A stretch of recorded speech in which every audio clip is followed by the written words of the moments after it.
पूर्व सीएम कृष्ण वल्लभ सहाय के जन्मदिन पर राजकीय समारोह का आयोजन किया गया। राज्यपाल फागू चौहान और मुख्यमंत्री नीतीश कुमार ने केबी सहाय की प्रतिमा पर माल्यार्पण किया। इस दौरान कई मंत्रियों ने भी केबी सहाय को श्रद्धांजलि दी। माल्यार्पण के बाद मीडिया से बातचीत करते हुए मुख्यमंत्री नीतीश कुमार ने कहा कि सूबे की उनकी आगामी यात्रा का मकसद राज्य के विकास को देखना है, साथ ही विकास में क्या कमी है उसे भी देखना है। वहीं उन्होंने जीतन राम मांझी के गुजरात मॉडल को बिहार में शराबबंदी के मामले में लागू होना चाहिए पर कहा कि उनको पता नहीं होगा। आपने सवाल किया है तो हम उनसे पूछ लेंगे। वहीं उन्होंने छपरा में जहरीली शराब कांड मामले पर कहा कि दिल्ली में घटना के मुख्य आरोपी की गिरफ्तारी हुई है और जो भी लोग इस मामले में दोषी हैं उनके खिलाफ कार्रवाई की जाएगी। और अब माननीय मंत्री काम शुरू हम लोग पहले से किए हुए हैं, उसका क्या इम्पैक्ट है, कहाँ क्या कमी है, किनको क्या दिक्कत है, एक एक चीज देखने और समझने जाते हैं। एक तो विकास का काम कि कितना हुआ और दूसरी बात है कहाँ पर और क्या कमी है, वो सब देखने जाते हैं।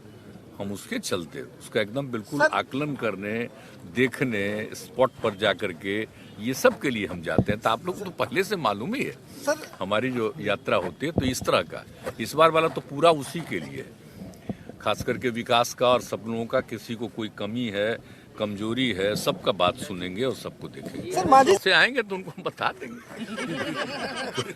उनको क्या पता है कब लागू हुआ था, तो ये क्या है सर्वसम्मति से लागू हुआ जी, उसमें तो ऐसा नहीं था और बाद में तो पता चल गया। आप जानते हैं यहाँ पर सबका ट्रेनिंग कराए। बहुत लोग कहता था ना कि कोई लोग शराब पीता है तो उसको मान लीजिए कि अगर उसको तबीयत खराब हो जाएगा, गड़बड़ा जाएगा, हमको कभी नहीं होगा।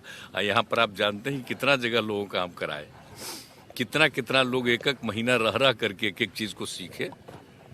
और कोई ऐसा है ही नहीं कि शराब पीने से कोई अच्छा है। शराब पीने से तो आदमी को नुकसान होता है। तो ये सब नहीं मालूम नहीं होगा, ये सब चीज की जानकारी नहीं होगी। और क्या बात है, हम पूछ लेंगे। आज भी हम देखिए बंदी के पक्ष में, लेकिन क्या करिएगा, कुछ लोग तो होता ही ना, हम लोग शुरू से न कर रहे हैं तो इधर उधर करता है, वो अच्छा काम नहीं करता है, समझाया जाता है और फिर भी जिनको जिम्मेवारी दी जाती है उसमें भी सब ठीक ढंग से कभी कभी काम नहीं करता है तो एक्शन उस पर भी होता है।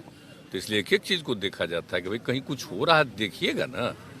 तो आजकल देख रहे हैं कहाँ कहाँ पकड़ा रहा है, कहीं कोई बाहर से आ रहा है, कहीं कोई अंदर कर रहा है, तो रोज पकड़ा रहा है, गिरफ्तार कर रहा है। और हमने ये कह दिया कि बिना मतलब का लोगों को नहीं, असली जो करता है अंदर तौर पर उसी को खोजिए और उसी को पकड़िए। ये हमने कहा है लोगों को।